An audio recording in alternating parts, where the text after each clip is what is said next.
very sensitive. That way. Okay. So no swearing? No, Right. Why? don't do it. All right.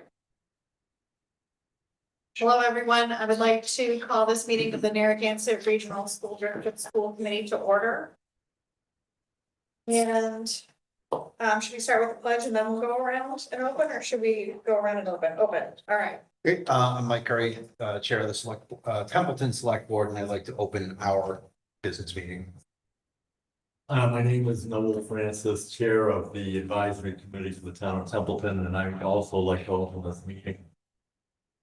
Excellent. And I would have everyone rise for the pledge. I pledge allegiance to the flag of the United States of America and to the republic for which it stands, one nation, under God, indivisible, with liberty and justice for all. Well, thanks so much to everyone for making it out on this snowy evening. As a reminder, this meeting is being live streamed and recorded. Being live streamed on YouTube, and the footage will be supplied to Templeton and Wilson Cable Access TV following the meeting. So the first item of business is just a quick FY25 update. If there's anything that anyone needs to go over from this year, or want any updates anybody wanted to make. It's just something that was on the agenda, but if nobody has any FY25 updates, we can certainly move right along. Seeing none.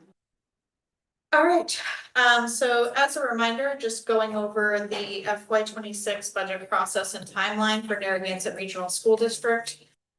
Have a meeting this evening. Our first budget hearing will be on March 6th. So that's really a summary of what we think that we need to the community. We welcome community members to come to that meeting to speak with us and talk with us, give any input that they would like. And then the budget vote by the school committee will be held on March 20th, 2025. Great. So Dr. C, shall I hand this over to you to kick off our budget presentation? Awesome. Okay, well, thanks for coming out, everyone. As I said, I realized the weather, we really want this meeting to happen. Right. Keep everything on our schedule.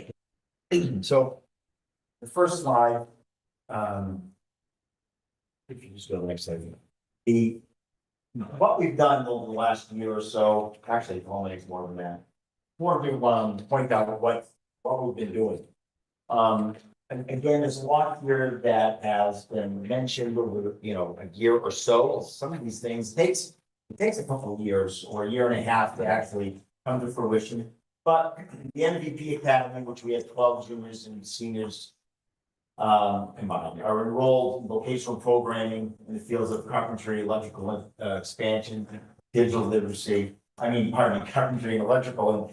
And I have to tell you, if there's anything we've done here that we've seen almost an instant result, it's been this program. And want to thank both towns for supporting the MVP, which is the program that we, of course, do with Monty Tech.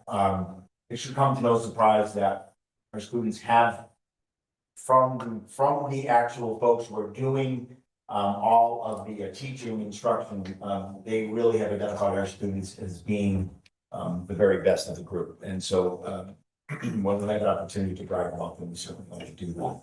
We've expanded our digital literacy curriculum at the elementary and middle schools, which of course is important in today's world. We've added the 8th grade world language and now offer the seal of biliteracy. That also came about last year. Extracurricular, we turned to spring musical. We haven't had a musical in a while. We've heard I was called them vignettes, and I'm sure I'm not saying that correctly, but we are returning to an actual spring musical. With expansion of middle school music program. And we now have a growing band enrollment to the point where we hope that we'll be able to actually have the marching band back. Again, there's no promises, but I think that we're trending certainly in that direction. That'll be good for both. So the budget came to close discrepancy in teaching and ninth grade salaries. That has been our always our goal. As compared to neighboring districts, we put a lot of emphasis on that last year. We talked quite a bit about it last year. We did 2 or 3 presentations about that across across not only our school, population, but of course the towns. We've moved health insurance out of school choice into the general fund. That is huge. That is a real big deal. Quite frankly, because it really was a weight around the necks of, well, not only the district, but given insurance rates, et cetera, and with its volatility, it could very well have, obviously cost way too much, or cost more than we had actually in school choice itself. So that was a big financial win last year.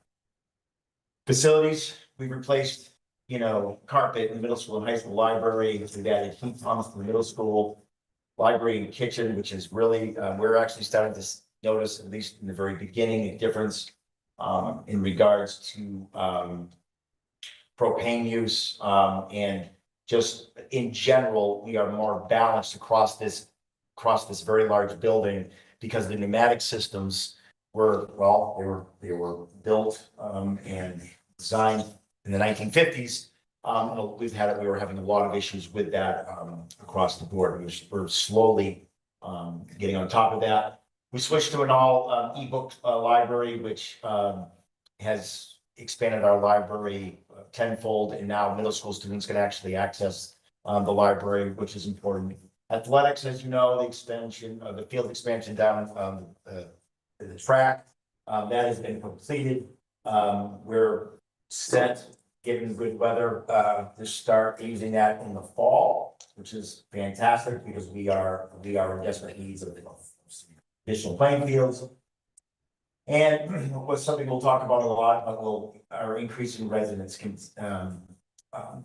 again, we are 3 out of 4 years that we have seen a pretty good increase in our residents, and we need to continue to decrease as it turns out. So those are really the highlights. And we, again, a lot of those are just coming from last year. So those are the pictures, and some of the areas that we were talking about. Little Mermaid, 4, 5, and 6, both, and our band, the middle school band, right there. If for those who may know or have gone to the concert, or you can check it out on YouTube. It was fantastic, and we're making some great strides. Okay, so this is the chapter 70. This is in general how schools are funded, and we know that. What's important to understand is that row 8 over our incremental cost above the base. So these are multipliers. They are special education, which we went up. English language learners, we doubled the number of English language learners we had from last year to this year. Our low income also went up, and the lower, I'll just start with the lower circle, the green circle, we grew to a low income group of 8. We were a low income group of 7 last year, and we've increased because of the increase in low income. We have been designated in low income 8. So we have a total of 1,347 students that count towards the foundation enrollment. And we'll go over that, how is that different a little bit later, which you guys have certainly heard this quite a bit over the years. Here, it's okay. If you go to the next slide, so start. So the circle represents an increase to the enrollment, our foundation enrollment. The second green circle represents the Student Opportunities Act in motion. That is money. We received Chapter 70 funds this year, additional Chapter 70 funds this year. Whereas when we're held harmless, which means we've either leveled out exactly, or as of last year, we were -6 or 8 students from the year before that, we did not receive the increase to Chapter 78. So, but over the last 3 out of the last 4 years, we have seen an increase to the point where we have received an increase in Chapter 78 money. That's a good thing. Okay, that's a great thing, because costs still go up, of course, but if if we are increasing this many students, we definitely want to be paid for that, right? We want to receive money so we can provide services.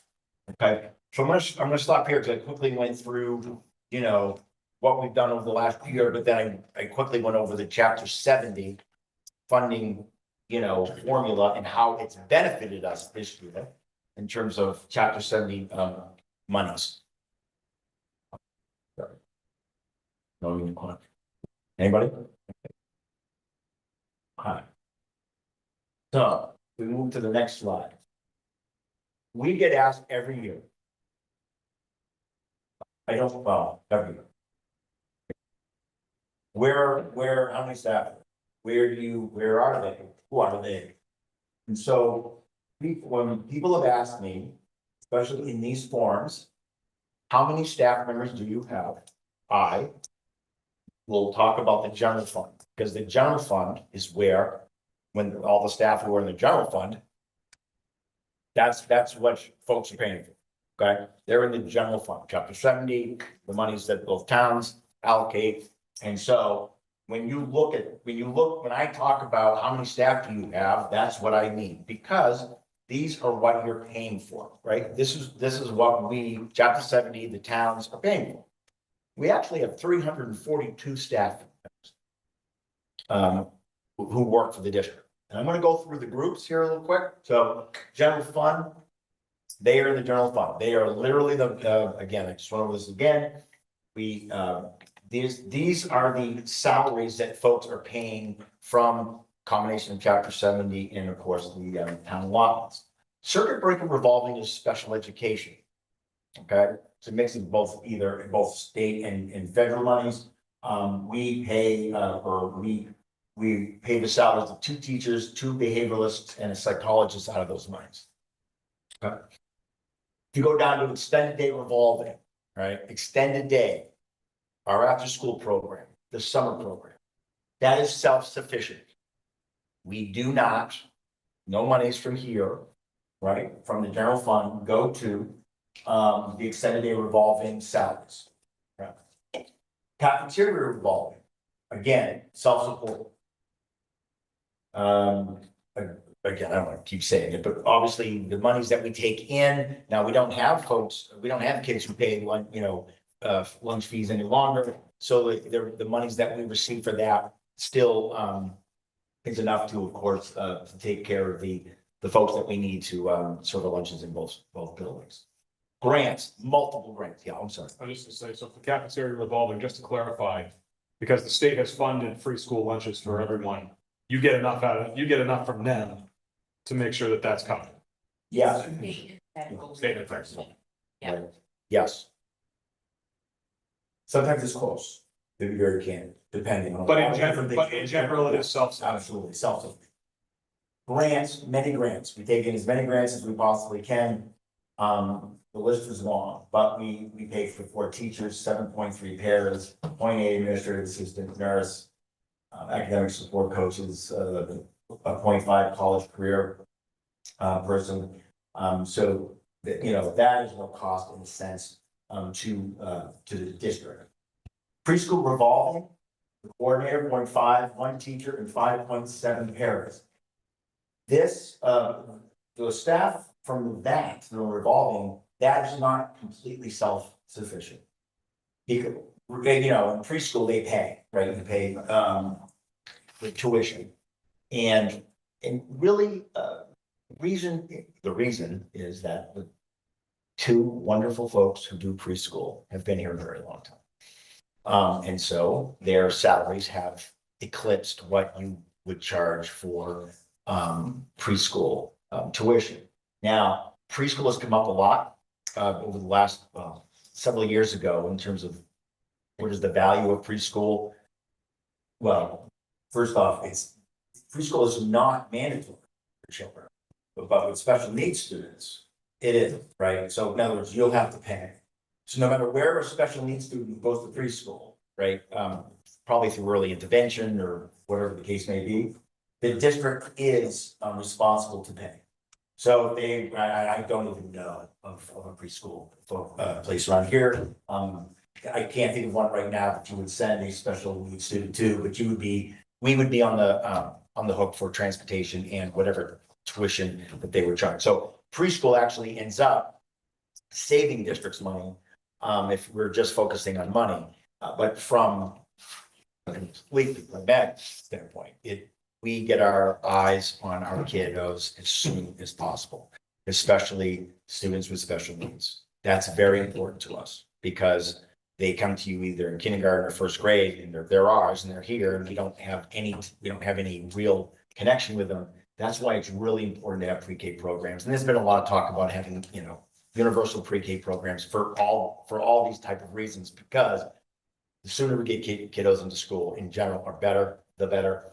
But will be obviously the special needs students who are on IEPs or on, they're on IEPs by the time they're 3 or 4 years old. We're responsible for them anyway. School choice, we talked about school choice a lot. There are 9 teachers in school choice. This is not a new revelation. I was asked very recently, well, why was teacher A? Where was teacher A? Where was this person? Because now they're here. They're now in the general fund. But how did you just add this person, in FY 25? And the answer to that was no, because we actually hired that person, that position, 2 years prior. But we were able to apply that position based on the job that they were doing at the time. This is around COVID issue, but we were able to take it out of extended day revolving. But once the job evolved and once COVID wasn't COVID anymore, we really couldn't justify, right? Having that salary come out of extended day. So I think we actually went to school choice for a while, but then it's now in the general fund. I went through that, mechanism to say that these 9 teachers, we fill with them quite a bit because we have to make sure that our lowest 9 teachers are there. Because we have to worry about the impact on salaries on school choice, okay, which we'll get to in a bit. I'm going to talk about school choice. So there is movement, right? So yeah, there'll be times that, I'll tell you right now, it was the dean of students at the elementary school. The dean of students at the elementary school, when we first hired the position, again, around COVID time, there was some thing, we were able to take it out of, we were able to apply it to extended day revolving. Okay, we were able to do that. Once COVID then kind of waned, it wasn't a good justification, so we ultimately moved it over into the general fund. We know we still needed it, but we find different ways to try to pay for the positions that we actually need, because otherwise they'd all be into the general fund. Okay? All right, I'm gonna stop there because I want to make sure, because this is a new slide. If you've been watching any of these presentations over the years, this is a new, we've done this a lot of different ways, but never like in one slide, like never just one here. Good. Okay. I do have a question for you, Chris. Sure. This is the 3rd time I've sat in this room and I find it extremely disenchanting that the town of Phillipston is not here. This is supposed to be an all boards meeting. A member community is not here. I know, having sat on the regional agreement committee as we were amending it, they refused to sign it. I am aware DESE has a mechanism in place, and I'm going to ask you and the chair of the school committee to find out what the next steps are. I'm really questioning, do we have a regional district? In my mind, we do not. And the reason I'm interjecting it at this point in time, school choice, if we're having school choice, we're receiving students. One of the requirements is a town, in order to send students, has got to be able to receive students. Phillipston right now, without a school, cannot receive. Therefore, according to DESE, they cannot send. And your point is well taken, because I was on that committee and so was Anne. Yep, Marie. I'm aware. It was something, right? Yes. Please, let's get to that, so. What I would say is. Marks was there with me as Oh, well. gosh, they blocked it out. Like, literally blocked it out. He's sitting there quietly. Sorry, Jeff. Please note that as many invitations that we sent to the town of Templeton, we sent the equal amount to Phillipston. We only received one response back, and that was simply that they were not going to attend. And so, or that person was not going to attend, let's just put it that way. In terms of the regional, just being a regional, I'll just leave, there's a simple bit. Again, I hate going back to the time where we're just in the auditorium and, you know, it was those awful meetings. Honestly, it's the PTSD to this day is off. No, I mean, I know it's a terrible. And the override failed, right? As everyone knows, the override failed. Okay. So the school committee then did vote the number that, you know, that we were trying to change.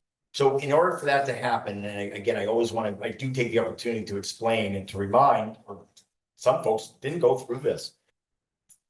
You're happy, you're lucky, but we had to close Phillipston because we had to do a lot of things. We cut 7 elementary teachers. We had to close Phillipston, pardon me. We had to take those teachers because it was literally the low person out, took those teachers, moved them into the elementary, took the kids, this happened over 2 years, but took the kids, moved them again into Templeton. And that was spawned by 2 things though. One, yes, the conversation had to happen about those cuts because of the failed override, yes. But then when the new building was built, we had a conversation about making Phillipston an early childhood center. For the folks who were here, if we remember that, Carter, who was the town manager at the time for Templeton, and so was, again, John, absolutely, who's the chair, or you definitely I think you're on the chair, John, I don't remember. That Templeton, yes, stepped forward and said, okay.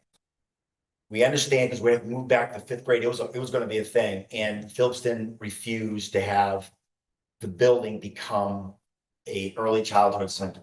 To the extent of that because the new building was built, part of it was all the teachers packed up their stuff from all the different elementary schools. We had one here, Baldwinville. We kept everything there. We kept all of the pre-K, I believe K, but it's definitely the pre-K teachers' stuff still at Phillipston. Because we were trying to work this out. Templeton came forward, said, okay, we'll do this. And then that, you know, monetarily, it was going to be something that Templeton had to go, okay, we'll do this part. They refused. So I actually had to send the vans down, the moving vans down another day, a completely different day to pick up their things. Because we left them because we were so, confident, hopeful. How about if I say that? Hopeful. And I didn't want to have to move the stuff back. They had to repack, they had to pack their stuff up another day, basically, and we had to move it out. That is actually how it happened. Now, to your question, because I want to make sure I keep saying this over again, because that's how it happened. Are we a regional district? Yes, from the simple standpoint that 2 districts pay in, you know, to the district itself, right? I think the real question is, do we have a regional elementary school? That is the question that I pose, not to incite anyone or anything. I say that because if all the students are in one building, okay, and there is no mechanism, plan, whatever you'd like to call it, to move Phillipston students, say, back to, right, down to the school, then it's been my contention, quite frankly, that that's what we have, because that's what the district can afford. And by the district, I mean the 2-member towns, right? Because that's what happened. Now, we all know that there's a lot of politics that, you know, a lot of things have been said and done, and there's a lot of churn, right? And a lot of chum in the water when it comes to this topic.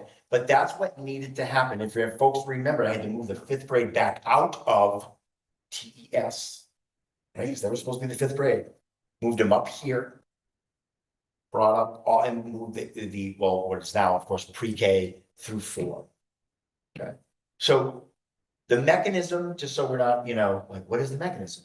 The mechanism, and we have looked at this, and we have called and we have talked to folks and said this. Templeton voted the regional agreement on the floor. The school committee voted the changes I'm talking about. It's in draft. Currently, again, it has not been put on the warrant for the Phillipston town meeting 2 years in a row. I don't know why. Why don't I know? Because they have not shared that with me. And so the mechanism truthfully is the towns now, because the school committee in this relationship really is the academic arm of it. You guys are the financial arm, obviously, we know that. But really Templeton and Phillipston need to have, and I'll just call it a conversation. It really can't come from the school, and you know why? It's anything that needs to be done, right? If you have to call for maybe legal advice, et cetera. I can't use Templeton's or Phillipston's money, right, to potentially, oh gosh, Arbitrate between. thank these two you. towns. I was trying to think of a better, thank you. You used a much better word than I was going to say. So I can't use monies, right, that, you know, to arbitrate. Thank you. I'm gonna remember to write it down, so I don't have to say the wrong word. So, that has been the advice that we have received. I'm not trying to just associate with it. It doesn't make very difficult. We have problems in, what do we have problems?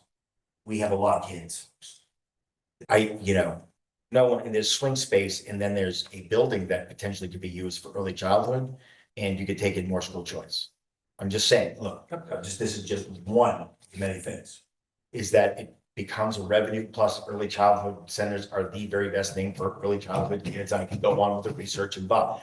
But we have 2 buildings right now, right? In this 2 physical buildings, and every student that lives in either, comes to school here, are in either one of those. So that's really the question. Okay, I know that was long-winded. Thank you for the answer. I didn't mean to put you on the spot. We did not pre-coordinate on this. No, we did not, no. Sorry for the PTSD. No. For those who were not part of this, thank your lucky stars. But a bunch of my constituents have reached out, a bunch of the families new in town who don't know the history. Right. And they asked me to bring this up, and I gladly said, yes, I will bring this up. So I hope they watch this later and they can have an understanding and get the history of how we are where we are. Just so we're also clear, and again, it's sitting in a file, I guarantee it, somewhere at the time, because we had a lot of back and forth.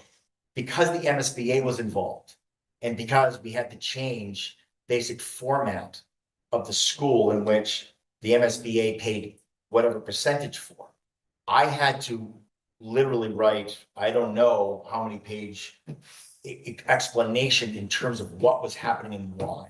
So it's actually been, it's actually on paper. It's not like, we're just, from handing it down from generation to generation. That had to be verified. That had to actually, we had to pass muster with the MSBA because they were their money. They don't care about our money, right? They care about their money. And if we changed all of this, how could you do that? Because it wasn't part of the original PFA. But we were able to slog through it, thank you. And we were able to open up the school. So again, it is in written format about kind of how it all kind of transpired. Which building is the new building? The new The building? new elementary school, Oh, okay. Yeah. Yes. the new elementary school. How many kids are there now from Phillipston? I can actually give you the exact, give me 1 second. I think. What was your question? How many students are down there in TDS from Phillips? Still 90 right now. So they're all here, right? Currently at the elementary, we have 95 students from Phillipston, 484 students from Templeton, and only 95. 4 school choice kids. Okay. Out of a grand total of right today is, or as of last week, 588. So that's roughly 16%. I'm just, giving you. Stats. Yeah. 85-15. Mr. Totes, you really want to see what this breaks down to? Yeah. just to give you some insight, your advisory committee has been doing a lot of research on this, and we're gonna be presenting something to the Templeton Board of Selectmen concerning them, what avenues, based on what Desi has said to us, and what the state has said to us, based on the 60% of the state school building authority that paid for the school, out of the $42 million, and we're only responsible for the 21 million for the Capital Elementary School, but from dialoguing in, all I can tell you is, it is on Templeton's responsibility, it is not the school's responsibility. And unfortunately, you know, legalese have to take over, and when you guys will see that soon enough, I'm sure. Understood. Any other questions? Thanks. Okay, so staff, okay, I'm sorry. Okay. So this is the income sheet that I don't know, but even before this sheet has, been really the foundation of the budget itself. I don't like just to read through the numbers. I mean, certainly the folks in this room have seen this already, one, but two, have seen plenty of them if you haven't. So if you have any questions about, for example, whatever, well, Medicaid, right? So Medicaid, yeah, went down this year, yes. Are we getting other choices besides just this one choice? Was there any other selections Of what? of total amounts? Like one year you gave us like a couple of choices. So right now, we're really leaning into what's called level service. And what that means is that because we're a growing district, what we've been able to do is to accommodate for all of our needs within the existing staff that we have, but in order to fund level service and keep all the services and all of the staff that we have today, this is the amount that costs. So if there's any further discussion, we can have that, but I will tell you right now that we will, like, without level service, we will struggle to continue to provide the services that are essential to this district. And we'll go into where these cost increases are coming from. So for right now, we're leaning into level service, because if we cut, we're taking away from students, and your population is continuing to grow. So we struggle to see how we can cut staff and still be able to provide the services we need to. It was 2 years ago, I believe, yeah, it might have been 3, of what we've done is exactly what I'm doing now. Like, here it is, like, we did a little bit different last year, we kind of like, here's level service, and this is this, and this is this. But we've always just generally just put it out first as level service, like, here's the number for level service, and if we needed, if there was ask, then we would say, we'd ask them to protect this, or this, or whatever it was, like last year, in terms of the staff that we needed at the middle and high school. This year, we have increased students, but we look, there's a fine line by just keep it, we're full in places, we've got some numbers issues, but we're gonna work very, very, very hard to make them happen at the level service. I think, I've said this, I've been able to say this the last 3 out of 4 years, is that what's really difficult, because we're growing, and a lot of towns aren't right now, like, not around us. Okay, so 495, I mean, at the rate that I'm gonna get into these numbers in a bit, but we're plus 186 students since FY 21 or 22, I go over my slide, and that is, when I go all the way back to the 90s, I can't find anything close to that growth. We had more kids, and they kind of petered out, right? They moved or did whatever, but we haven't had this many residents in quite some time. And so that's been the issue, is that we just can't get a handle on. It's been this in terms of, well, actually, no, it's been this in terms of kids coming into the district without school choice being a factor. So what have we done? So, okay, the health insurance costs moved from school choice to the general fund in FY 25 in order to preserve school choice funds. And that's been a big deal, because we're afraid that would just go upside down very quickly, depending on whatever the rates may be. Employee salaries adjusted to be closer to the local averages. I have to say this, that no one's here tonight, in terms of, I don't blame the union, they usually have someone here. The negotiations, when I say they went very well, I've been in other places that negotiations are just generally about them. And never mind like the bigger picture. This group did a fantastic job. They live here, they understand things, they understand where they're at. When I presented, we have a group that presents once you finalize a budget. You present, and they say, well, Chris, I'm on this Zoom with, I don't even know how many superintendents or whatever around the state, and they're like, you agreed to a 3-4-3. What about family leave? Additional family leave, I said, they didn't answer that. Well, what about increasing the top step by X and Y and Z? They didn't answer that. They didn't ask for the things that, and by the way, I can just give you slide upon slide from all these other districts locally and beyond, that it shows a 2-2-2. Yeah, shows a 2-2-2, and then it says underneath it, add top step 3% for this FY, and then add another top step at 2% for another FY. That isn't a 2-2-2. What that is about roughly, well, in the case I'm thinking of, is a 7-8-2, right? Because the top step is where everyone's at, and they're the most expensive staff, right? I mean, we understand how this all works. This was a very, they understood where they did not ask for the things that a lot of these districts are just getting. And so, I don't know, I have to say that because it's only fair. I hate to say it, and a 3% now is literally, folks are lucky. I'm gonna say it in terms of the teacher world, like it or not, 3% is good. We've increased book access for students utilizing electronic library sharing. It's over 70,000 books. That's fantastic, and the kids are using these now, because, never mind check out a real book, they'd rather ebooks, and that's what they did. And so both the middle school and the high school are able to do that. We've upgraded and expanded the athletic fields. We talked about that. Energy savings from repairs. We're actually starting to see the very money that John Solotny got us $50,000 a couple of years ago to help fix our very outdated pneumatics systems, and we're starting to actually see differences, because now these heaters are not running 24/7 because the pneumatic at one point had an air bubble, or the tube dried out and rotted. You know what I mean? The thing was like runaway heat, or not, or not even heated. And then we're dealing with that. We've made some really great strides in that, and we've actually started to see, things starting to stabilize. Chris, Yes. increase the book access for electronic library. Is that a cost saving measure as well?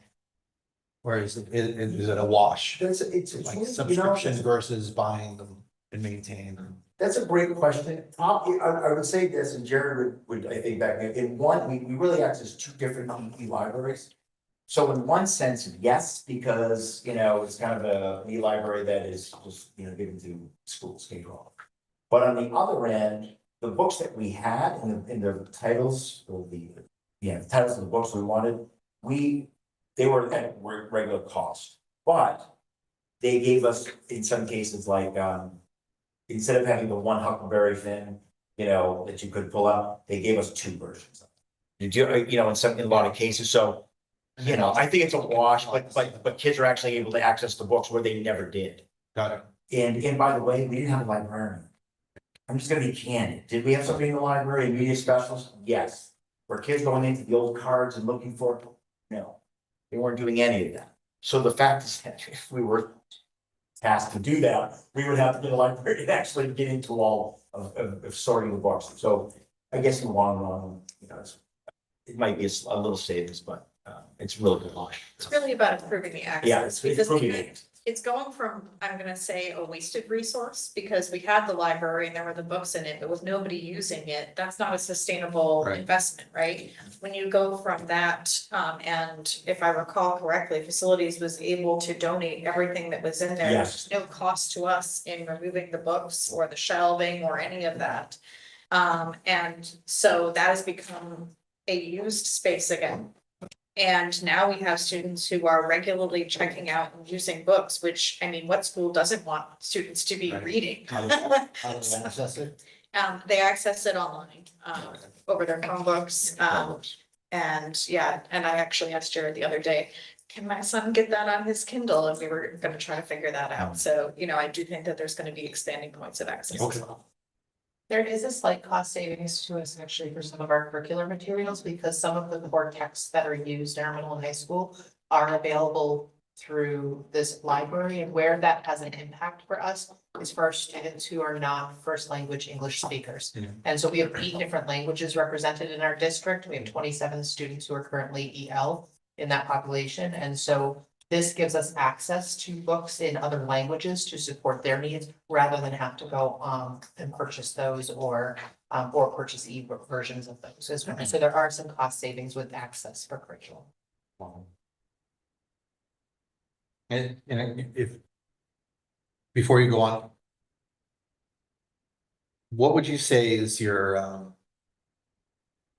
current teacher to student ratio? Do you have is there a, What grade? I mean, yeah, I was gonna. but just give me a, I mean, if, I can tell you, but I mean, give or take now in kindergarten, it's, Elementary, Yeah. middle, high. yeah. Well, if in total staff ratio, I'd have to actually calculate that. I have the average class size right now. I don't have like total, staff to student in terms of, I don't have So that. kindergarten, we added the paras, so we have the Yeah. number, but it's actually now 2 in those classrooms Right. instead of the 1. Right. Okay. Yeah, I don't, that's something we can easily do. Yeah, and class size, I think, is always a metric that maybe it might not be in this setting, like, because we're talking about something that goes so much deeper, but when we start trying to explain to other audiences, that is one that's used quite a bit. That's And I a just- point. We can take that as a follow-up. I know that in the middle school, one of our goals last year was specifically to address class size by Yeah. having in those specialist teachers. So it would be great to follow up with those metrics. Yeah, it's that in between space, like, I like this new slide where you show where is the source, like, Yeah. where is the source of? And then I know if you, in the slide deck, you've got numbers of the students. It's that in between space to say where does it collide, and Yeah. what the so what of that. Yeah. Yeah, like how many staff members are in the elementary total first, obviously, by the number of kids. So we can get that. I don't- Yeah, how many eyeballs are looking at one teacher or 2 teachers in there? Yeah. Sean, I saw your hand. Yeah, and it's also important to consider that we want to be within accreditation of that number as well. Mhm. So, because they provide some of those numbers of where those numbers sit. That's good. And John. Yeah, I think another great metric would also be per student, like what would it cost per student to come to Gansett? Like, I know like Monty Tech, always, when they always brief like it costs X $1,000 per student. So when we're on 90 students are from freshmen to seniors. That's how our budget comes up, and that's how we pay our bill. I think just as another simple metric to say, okay, well, it's gonna be X $1,000 per student at Gansett. That's a good point, John. Back several slides, when we were talking about chapter 7. And I was showing you, here are our, there you go, look at that, like magic. See, they're giving us, the foundation budget per pupil is $15,235. So. What it costs the kid, that's hard because. Depends if there's, honestly, if they're receiving services, right, or the age, because in general. You'd be surprised, but the high school students probably cost more than your elementary, because again, taking in a lot of things into account. But that foundation budget, that's, again, what's important is with this Student Opportunities Act is that when you get more kids, these multipliers that we're getting the money for the kiddos that we need that are going to, in general, cost us more. Okay, special education, EL, well, not necessarily low income, but especially those 2 areas. So if we go with that, Thank you. Did I capture everyone's I question? want to make sure I got it.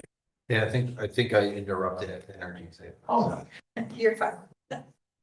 And so last year we met, we added positions, to meet the growth mostly at the middle and high school, because that's where we're seeing the growth at this point in time. So if we move to the next challenges, I'll hurry up. Of course, everything goes up, but we know that. We know that we have hard to fill positions. That isn't necessarily, just a Narragansett issue, in itself. But honestly, the way that we've worked to, to get our teachers more closer to the center of the average of our locals, that we're hopeful and positive that it'll go a long way in terms of attracting teachers to the district. Many, again, this is gonna sound, like me, but it's not.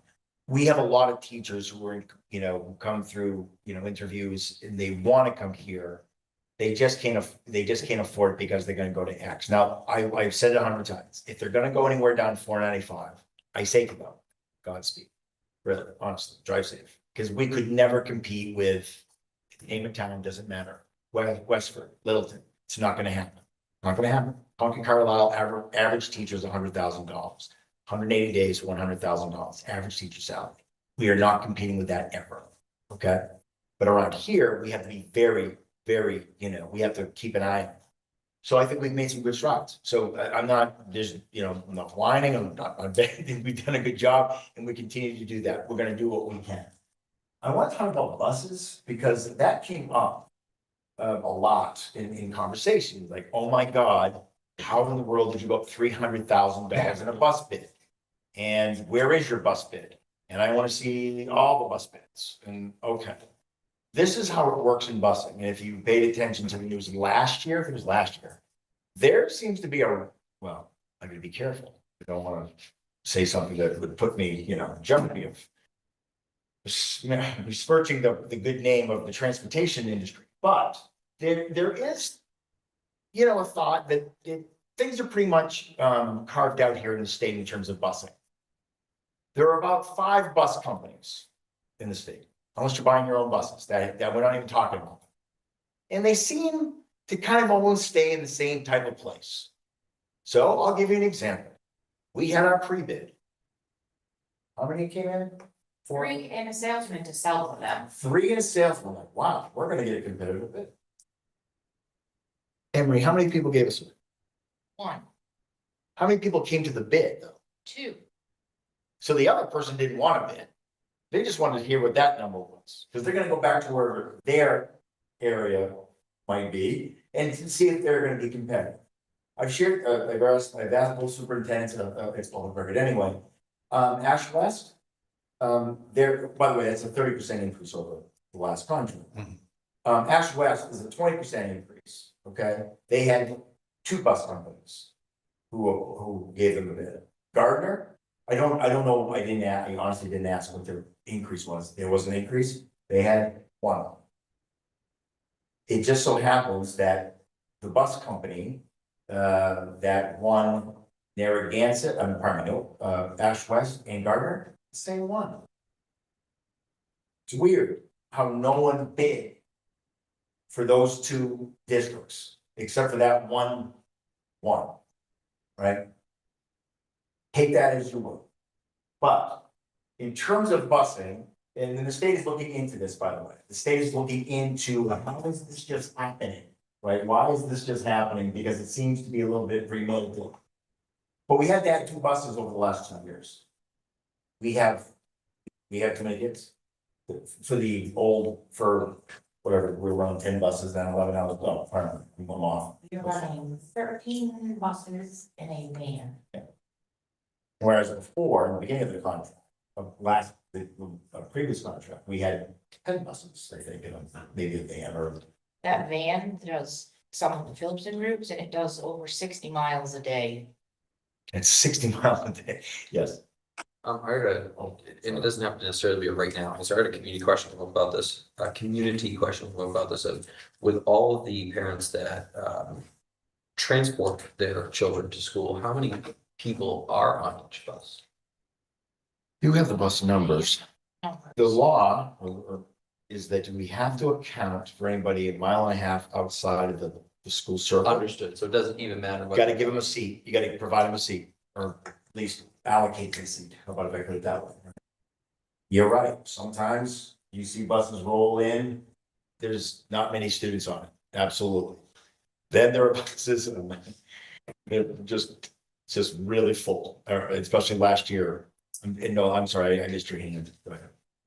Yeah, just, related to the bus contract, is one that is, why did you, reopen the bids? There's only one bidder. That was gonna be my Was question just, too, but you're going to a second round. Anne Marie and I are old enough and been around long enough where I was the business manager in Gardner. She was the business manager here. Gardner only got one. I know, this is weird, right? One bid. Bunch of people came, we got one bid. We went out to bid again. They all came back, same people. We only got one bid. Anne Marie and I didn't know each other very well at the time, but we were sitting next to a gentleman who looked at the purchasing agent for Gardner and said, take the deal.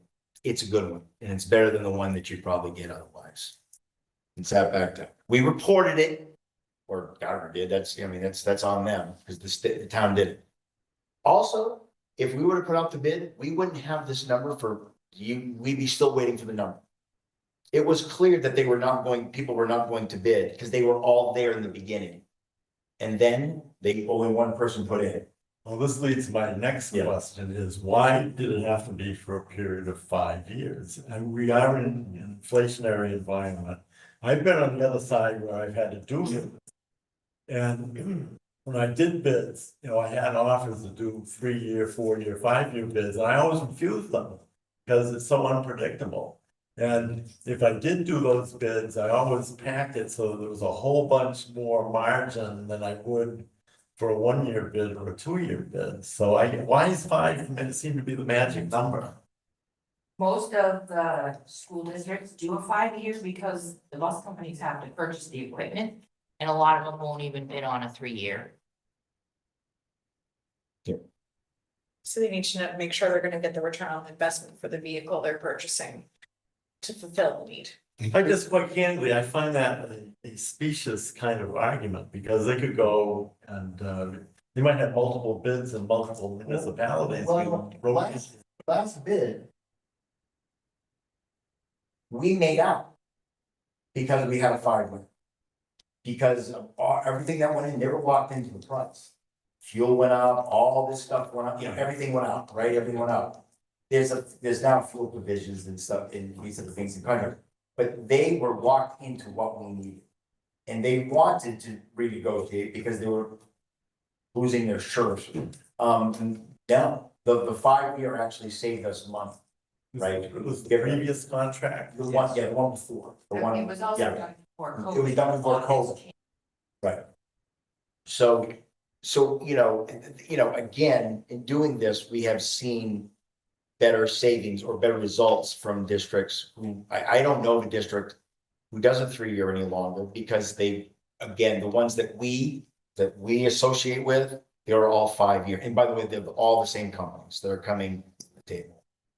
So we know They're carving up their They- territory. Yeah, And you have to remember that if we go to bid and we only get one bid back. The original bid that they gave us is dead, and so they could come back at a higher number too. So that's also So another risk we've- in going out to bid again, is that the one company that bid before comes back at a higher number. Which is exactly what happened. which when we acquired it. happened in Gardner. So the same bus company came back, But it was high. Now, again. Yeah, it's nuanced. We were really excited this time when we saw 3 people come in, 3 companies come in. And only then 2 came back and 1 refused, didn't even bid, and the other one did. Yeah. Yeah, I I wanna really make, don't want to, belabor this to death, but I really would like to ask this is, when I was a child, the municipality owned the buses. Many, many moons ago. Is there, has there been any comparison done in your bidding process between, owning your own fleet with your own drivers and the like? It probably is not a savings, but No, have you yeah. at least gone through that exercise? We've done that, sorry, we have not done it, us, Narragansett. districts, I know districts who have. And I would say, mid to small districts.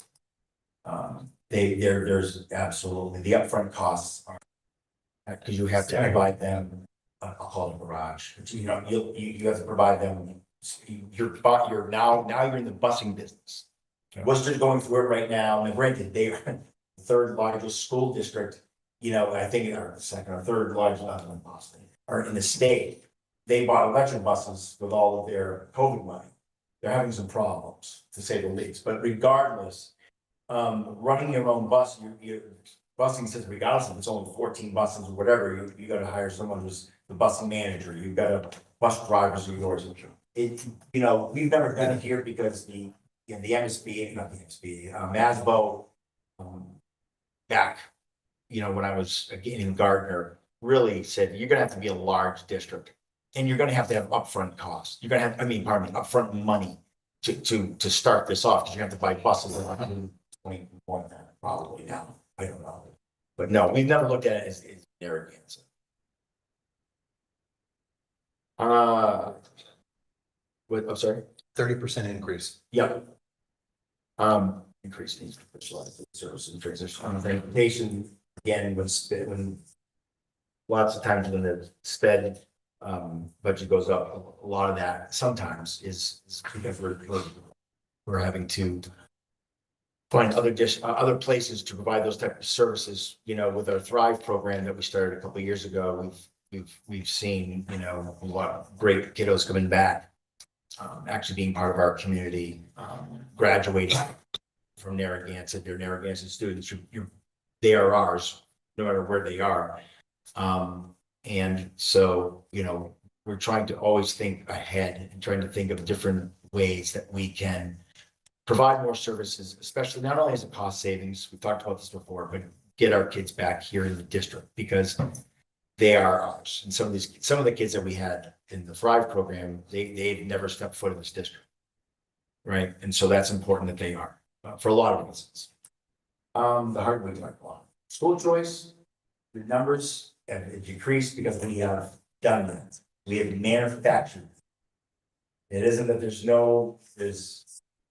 there is a want to come to this district. We have to be we do not replace the number of students that graduate who are school choice. You guys have heard me say this a lot because we're worried about the numbers in general. And also really one of the bigger things that came out of the town meeting back in 2020 or 2019 is that why do we have all these kids only at $5,000 per, that they're costing us more to educate. You're filling up classrooms, and there's a whole thing, if everybody remembers that. And so we immediately started to reduce the number of school choice students because, once we had to move everybody into the one elementary school, there was a lot of school choice students in this district. And of course, relying on funds to cover the salaries for, you know, the 9 teachers. So, you know, that's why school choice becomes so important. And if we go to the next slide. I could cherry pick and actually put FY 20, because some of those years we received the most kids, to be quite frank. I'm not interested in like just providing baseless numbers. I can go back to 1960. I only generally do about 4 or 5 FYs. We are 185 additional residents. That is a lot. I don't know that people really grasp that in a district this size. When up till 2016, 2017, we were losing anywhere between, I don't know, 10 or 11, residents, or I forgot what the number is now. And, they were just moving out and doing different things. COVID happened and everybody moved west. I don't need to tell the town because you're staying with the building. School choice, we have tried to keep that number, reduce that number as best as we can, keep our, completely overwhelming the space. But we can only do that so much. And so even if it's a simple differential, we're still plus 116 kids, FY 21, when you use these data points. That's still a lot of kids. And right now they're up here, right? They're up in the middle of the high school, a lot of, you see a big bubble come up through. So the slide that I show all the time is there's your enrolled and there's your foundation. Your foundation students, right, are any school age student living in either Templeton or Phillipston goes to a public school. Whether it be a charter, public school charter, otherwise, that does not include kids who are on a tech, we have a whole different mechanism for funding, nor does it count school choice kids. Homeschool kids. So you will see that the foundation just keeps rising, rising, rising. We're taking roughly 80, we're gonna figure this number out because we have to. It's, believe it or not, it's quite a math issue, not a math problem. We have to gather a bunch of information from. We're probably taking 90% of our kids that are even eligible, school age eligible in both towns. We're educating them. That's a great thing. That's a good thing. People should be happy about that. Because if you're spending a lot of money on education, you don't want them going someplace else to get an education. Okay, because remember if I can round for a minute, $15,000, right? Foundation for every one of these kids. That's what they said, right? Even the kids who are school choiced out, that's $5,000. So what do I get? I get 10 grand. We get 10 grand for that kid who's school choiced out to Ash West. So I get 10 grand, right? It's pretty good. It can go, it's easy to say that, and then but if all of a sudden those numbers increase, those 5s and 6, they start adding up. And so you definitely want to keep all of your kiddos here. That's the best bang for your buck. We're trying very hard to do that, and we're doing a pretty good job. So your enrollment, you're sending, this is, honestly, I'm gonna save the slide and probably retire it. Honestly, because I want to remember this, because we have reduced the receiving school choice on purpose. We haven't replaced it like we did in the past. All right. Somebody would be concerned if they thought, if you were trying to use it, if you were wide open, thinking any school choice group you could, that would be concerning because they're not coming to our district. But that's not the case. We're purposefully not accepting them. The sending has gone down again. I think it's like 8 years in a row. I have to go back to find it out. That's wonderful. Why is that wonderful? Because they like it here. Their parents think they're getting a good education. They're not sending their kids anywhere else. That is wonderful. That is a great thing to have in our community. It's for this community, this is excellent. What a good thing to say, hey, look at us. We've got a lot of things going here. Not a lot of kids leave us. There isn't many districts around us who can say that. I'll say that very candidly. That differential, folks, is where that is critical. I am now going to I need to add school choice kids to places I wouldn't normally because I cannot have a differential of 43. I'm plus 43. That is too close. I have 9 teachers in school choice. I cannot go upside down. If the blue line goes over the green line, we're in trouble. Yes. What is your optimal? 75. I like, in general, 75. So basically where we were at 21, 22, 23, that kind of range, somewhere Yeah. between that mark. Back in 20, the year before, the slide shows we had 250 school choice students. Right. But as I reduced, our population was still going up because they could not graduate quick enough and we're getting so many residents. Another question in that respect. So you say, so right now you say that the bubble really is here. Middle school, high school. Okay, is that projected to maintain based on what's coming in from the elementary school, or are we gonna be seeing that drop off over the next couple of years, or what's the projection? I thought so. I'm gonna tell you, it's okay. They're done building. They're not done building. That I know. And we have 110 kindergartners. Yeah. For us, that's a lot. The biggest class that we have, which is 136, I think they're the 7th grade, they didn't have this many kindergartners. By the way, there's only 6 school choice kids out of that. Okay, so 6 grade. My kid. I know. So I don't know until I know, right? 3 years is a trend, generally speaking, right? But the numbers are, being up kindergarten up. So 109, 110, 98, 106, 100, and 99.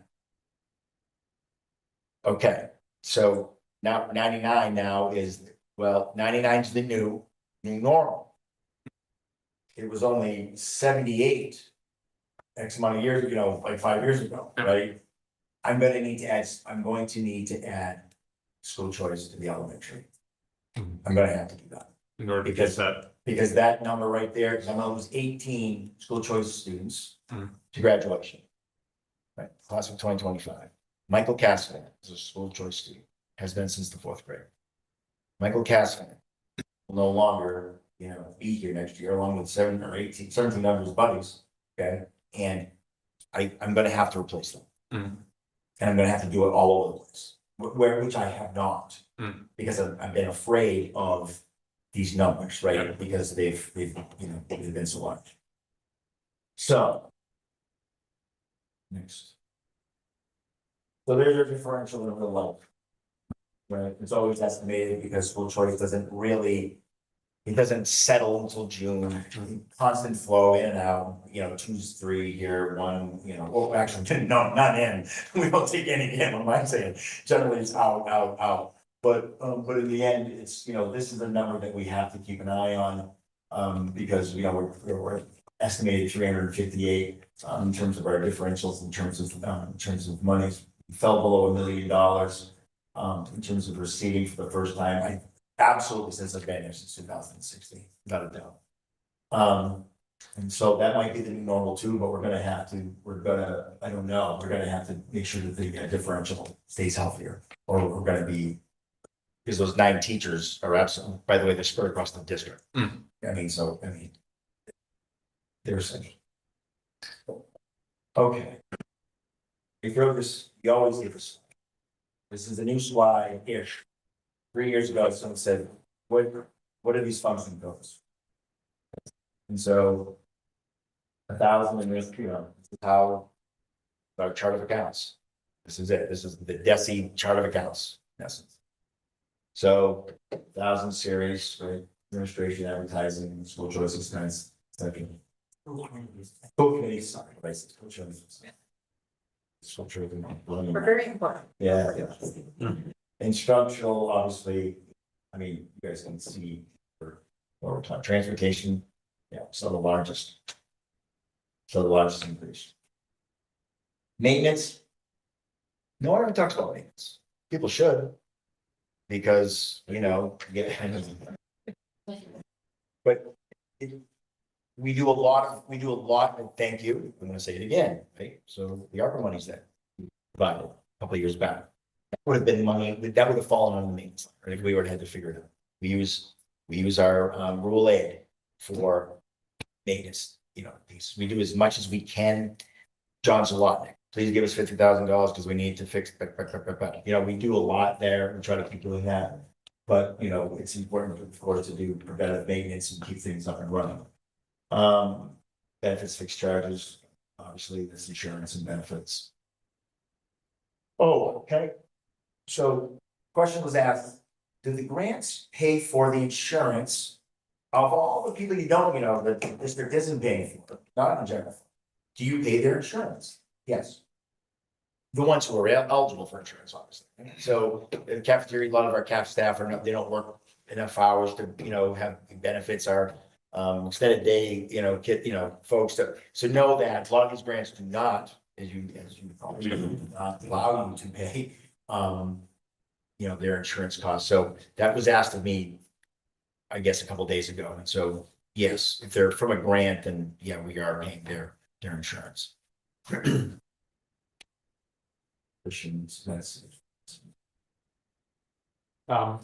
you jump through that slide. Under instructional, increase of $737,720. I'm assuming some of that's the contract, Yes. okay?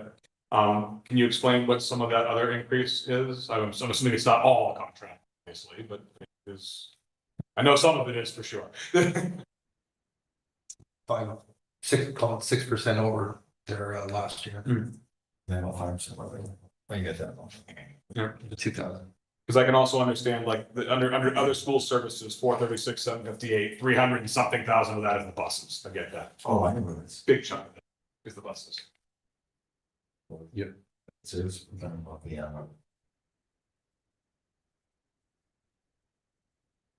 It's slowly loading. Special education. Oh. Paras under that, Um, used to be like para increases. It's, yeah, it's staffing, like if Yeah. you, if your child comes in contact with that staff member, they are in that category.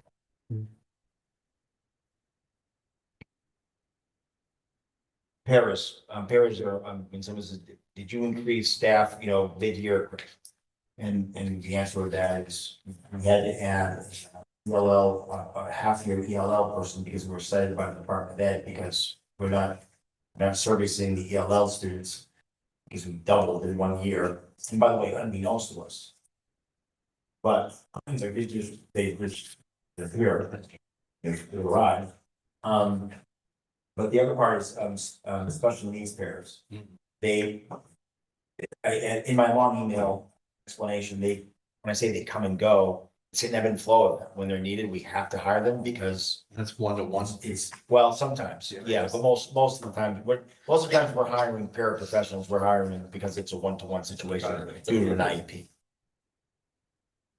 Really mostly just salary increases, and the biggest thing is one of our psychologists left mid-year and it was replaced, and that person's in a different category, which ends up here. On the general fund side. No.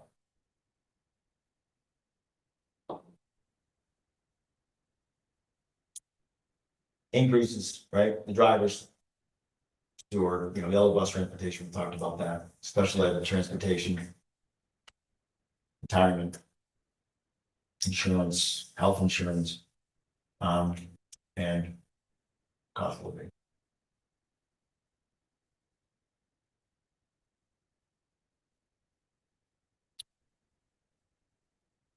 Just tough to see. What's that? It's really tough to see when you look at these percentages from, 0.73 to 5.96 to 18 Where to are you? 11. Where are you? I'm on the slide before that one there. Yeah. And, then, the towns with our hands are tied at 2.5% because the Trump's issue 2.5.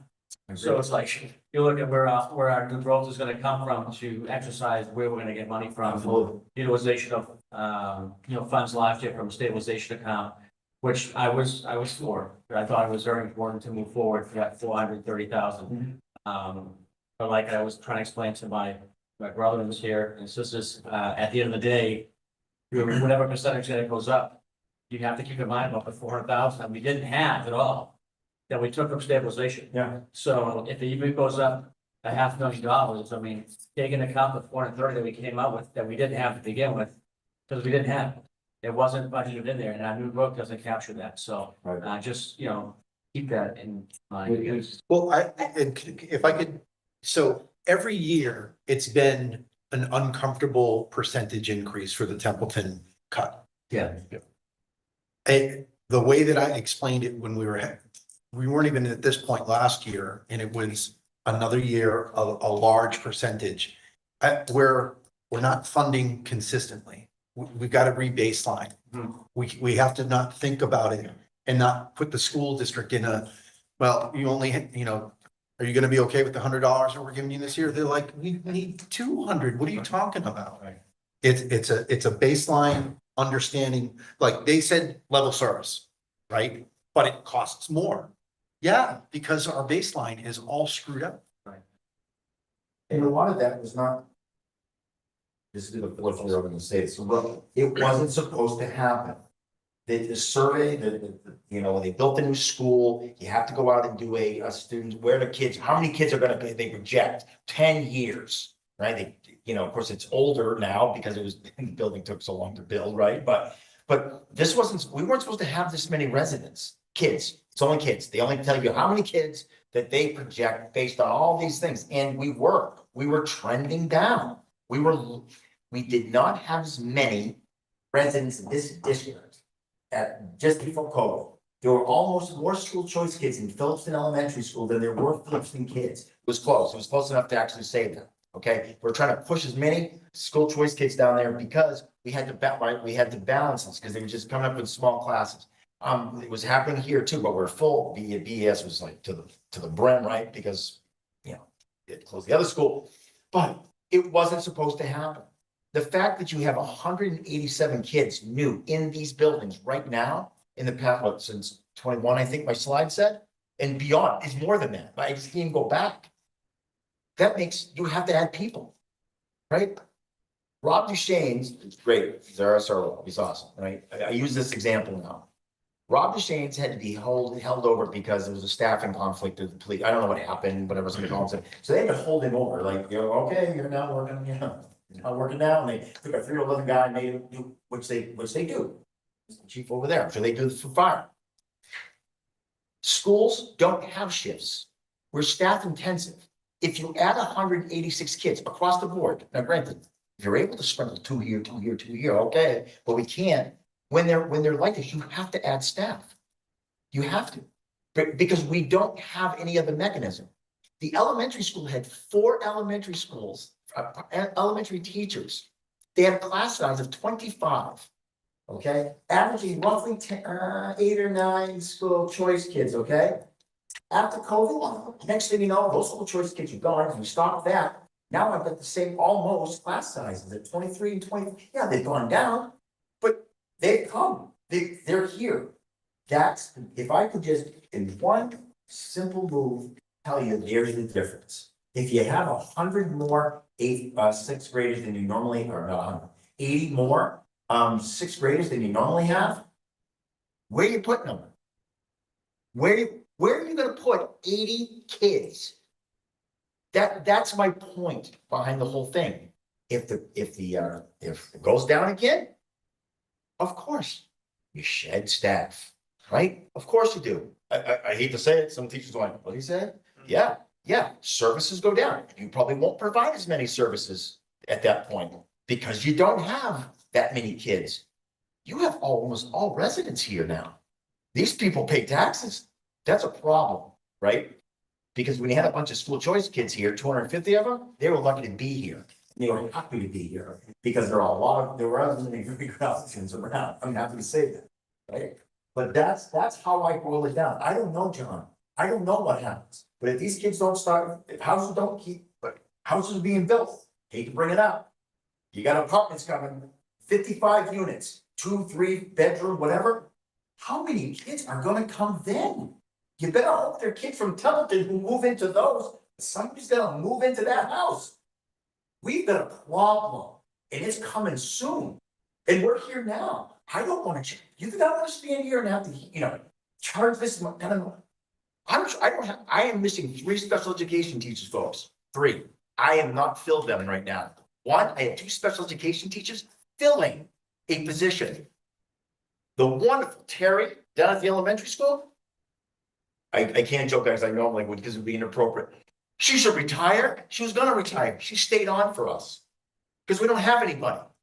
I got another retiree who retired last year. She came back and filled the 3rd space. Those jobs have been posted for a year.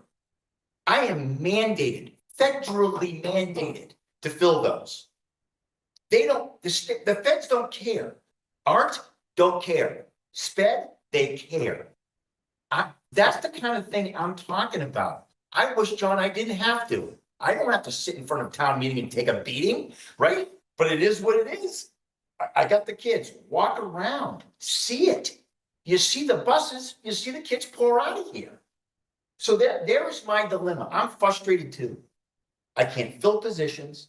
The state is all over me about some of this stuff. ELL, we're in trouble. I'm gonna tell you that right now.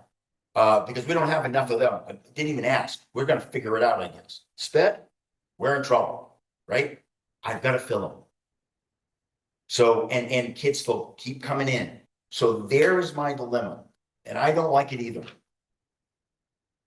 So the last slide should be a smiley face, but what it is basically, what are we gonna do? We're gonna take, we're not adding anything to this. We're gonna go into next year and go, okay, let's see what happens. Forego OPEB stabilization contributions. Look, in the real world here, we gotta do what we gotta do because I need people here in the buildings.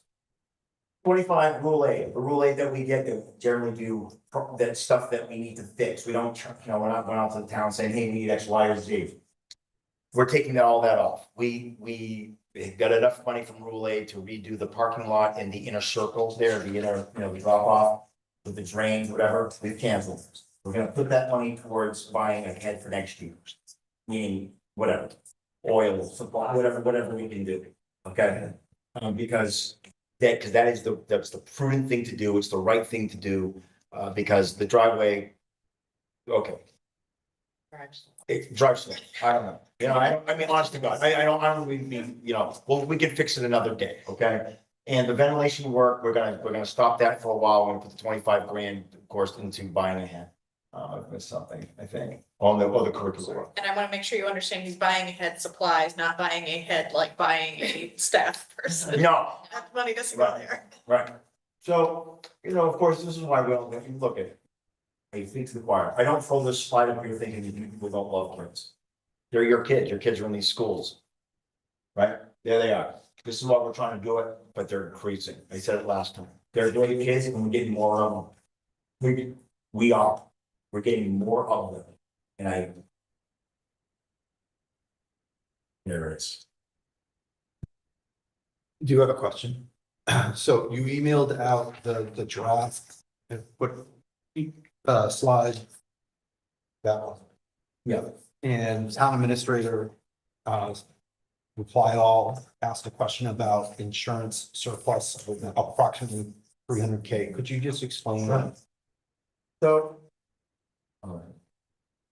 In essence, the sheet that was, that you can pull up, we all have that. Right. Look at the LS. I'm gonna pull up my email, it's okay, because I can refer to it. Okay. It's easier for me to. deal with. I just want to make sure we're walking through the structure of, Where did I send it? because what do you do when you see an 11% increase? You start looking at where can you go, where can you understand things and then look for trade Absolutely. places. Trade So- spaces. Very first thing, of course, what I said, obviously in the email, as I said to Adam, is that can't be a surplus if we don't have July. I come from the training from a very parochial, just no nonsense business manager who never touched insurance because you never knew what was coming, okay?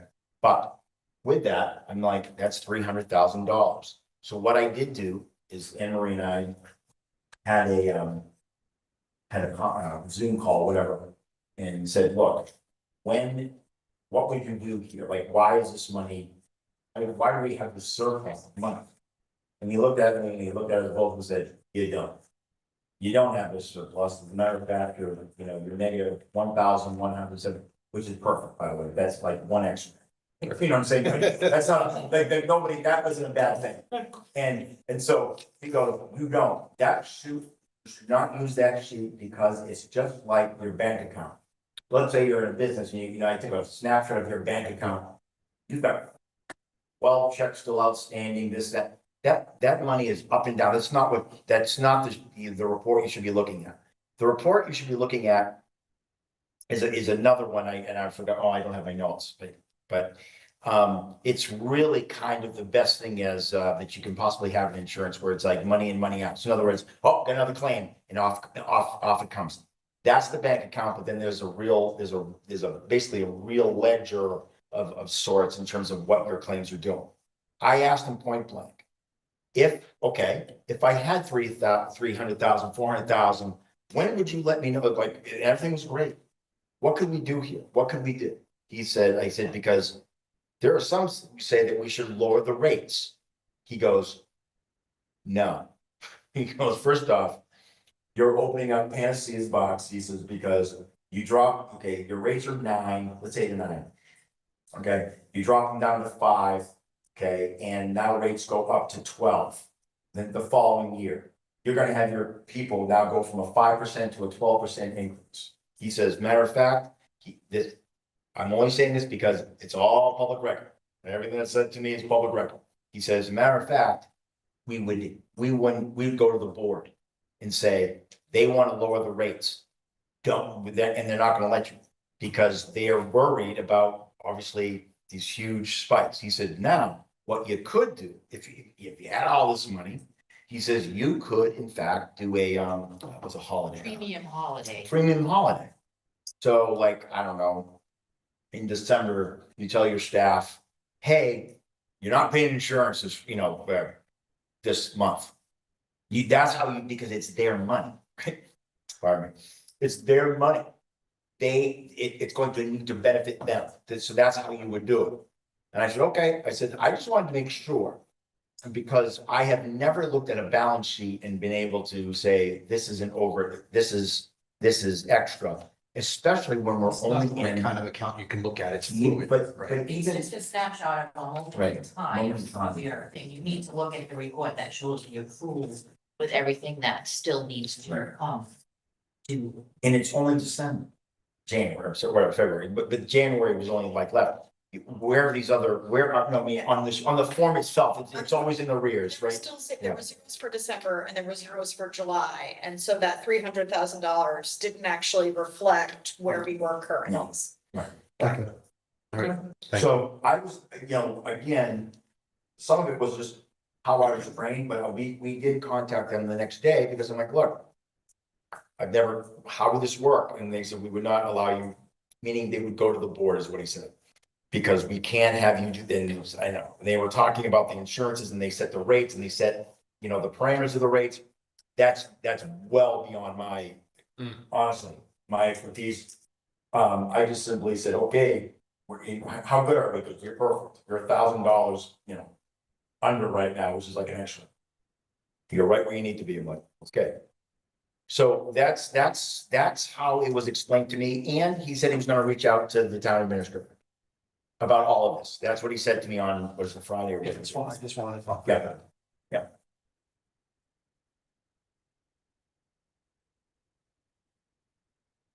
I don't have any. Chris, I'm gonna ask what's gonna sound like I don't want it to make it sound like a doom and gloom question, but I do want to ask it. Have you gone through with your staff and done a real honest, take a look through the entire budget and said, depending on what Templeton and Phillipston come back with, what can we do? Have you gone through the entire thing and said, is there anywhere we can trim? Is there any, and the reason I say it is because we go back to the 2.5, okay? We as a town can only increase 2.5% over the previous year's levy, and we understand that. Okay, and this year, we are having to make some very difficult decisions on the municipal government side. Okay, and we're really tightening our belts on that side in order to do the same thing that you are attempting to do, which is a level service budget to maintain the services that the town of Templeton is expecting, and you never has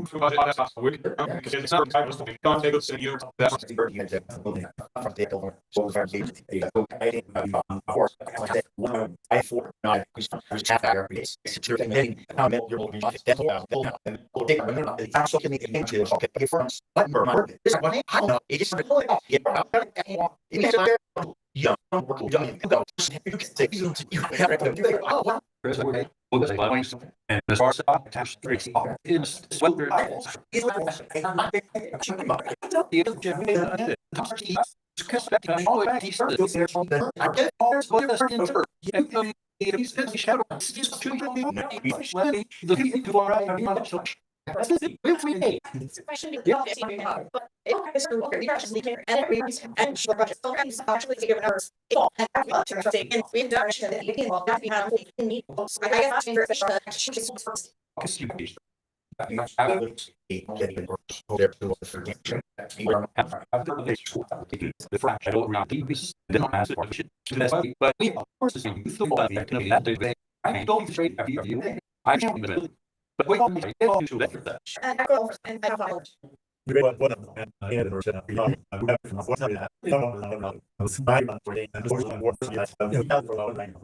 It's all what's going on. We have that one. I'm just going to have the about you.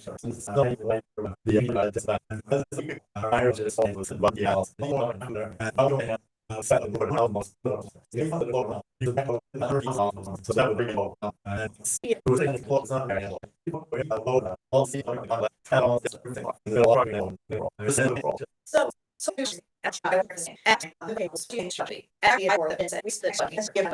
So what's the the fact number you're informed to her. There's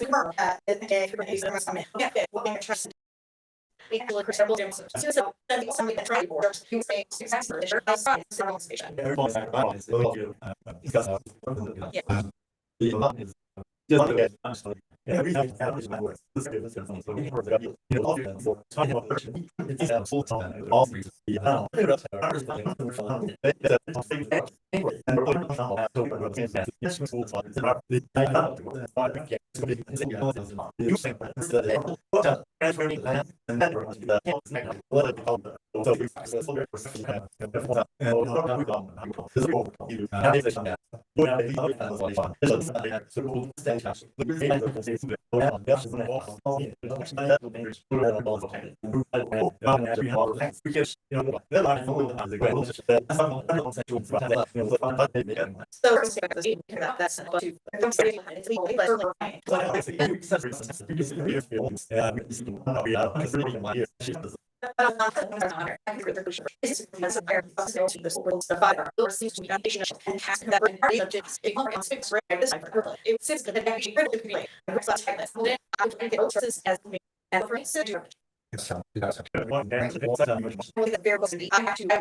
I don't mean something where the source of the getting fish that thing that you know I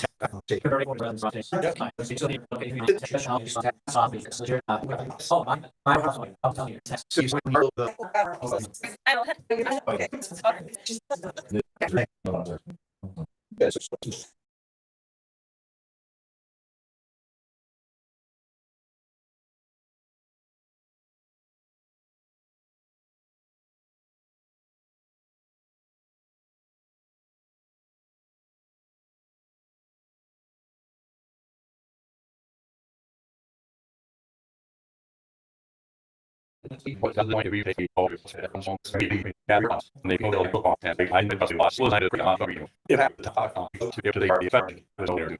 The palace book. One of the ideas of the very here all that in so start to help go set I just love it. That's always about 5 minutes. It's down the process. Got for years. Nothing is pretty good. All about. Over here for step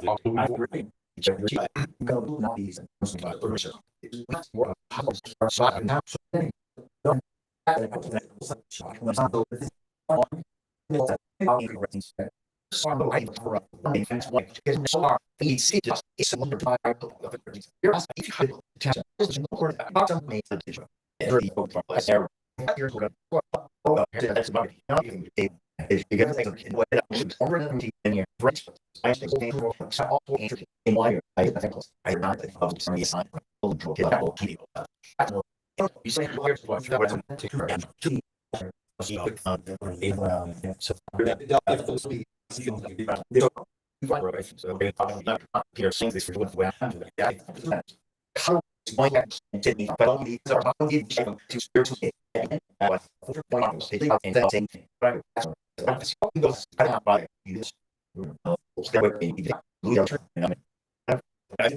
can ask what that one. So I have to dance. I'm saying, I don't know, and then she has, I think that new first, you know, it's ultimate, it will be far, it's enough to have been, okay, kind of, all right, so I was cool, so there people that, you know, you're open to this, and I like those scenarios. You should be basically the.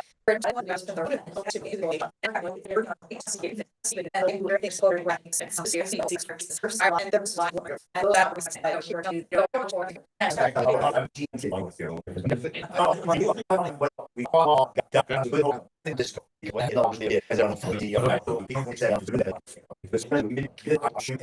Yep, so how you city structure. And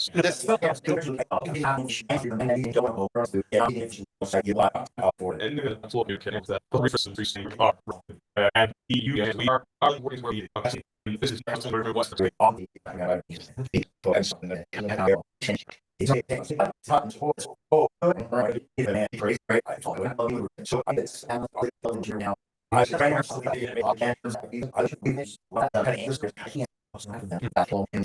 Yeah, just saying that also so always I should get all and I think I'm just that you know you sit to whatever and also Maybe that was all state names. I think that's really suffer.